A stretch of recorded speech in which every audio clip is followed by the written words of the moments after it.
नमस्कार. आजच्या व्हिडिओमध्ये बघायचं येतं 10वी गणित भाग 2 त्याच्यामधलं सराव संच 7.3 मधलं प्रश्न क्रमांक दुसरा. काय दिलं आहे? एका वर्तुळ कंसाचे माप 80 अंश आणि त्रिज्या 18 सेंटीमीटर आहे, तर त्या वर्तुळ कंसाची लांबी शोधा. ओके, वर्तुळ कंसाची लांबी आपल्याला काढायची. वर्तुळ कंसाचे माप थीटा बरोबर 80 अंश सेल्सिअस 80 अंश आणि त्रिज्या आर बरोबर 18 सेंटीमीटर आणि पायची किंमत 3.14 घेऊन. ओके, जेवढं काही प्रश्नामध्ये दिलं असेल तेवढं आधी लिहून घेऊया.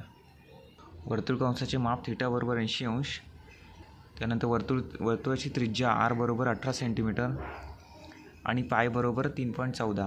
ओके, त्याच्यावरून आपल्याला काय काढायचं? वर्तुळ कंसाची लांबी. तर वर्तुळ कंसाच्या लांबीचं कोणतं सूत्र आहे? थीटा छेद 360 गुणिले 2 पाय आर. हे सूत्र तुम्हाला पाठ करायचं आहे. ओके, थीटा छेद 360 गुणिले 2 पाय आर हे कोणाचं सूत्र आहे? वर्तुळ कंसाची लांबी. हे तुम्हाला पाठच करून ठेवायचं आहे. तर त्यानंतर थीटाची किंमत किती आहे? 80 अंश भागिले 360 गुणिले 2 गुणिले पायची किंमत किती घ्यायची आहे सांगितले त्यांनी? 3.14 गुणिले आर. आर म्हणजे रेडियस, त्रिज्या. किती दिले प्रश्नामध्ये? 18 सेंटीमीटर. ओके, तर हा शून्य गेला, हा शून्य गेला. आता ह्याला भाग जातो का बघायचं. 8ने 36ला नाही जात, म्हणजे 4 नाही तरी जातो. 4 दुणे 8, 4 9 36. ओके, तर 9 1 9, 9 दुणे 18.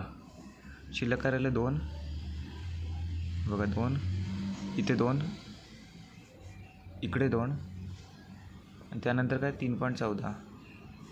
बेदुणे 4 दुणे 8, 8 गुणिले 3.14. ओके, आता 8 गुणिले 3.14 या दोघांचा गुणाकार किती होतो? 25 पॉईंट किती? 12 सेंटीमीटर.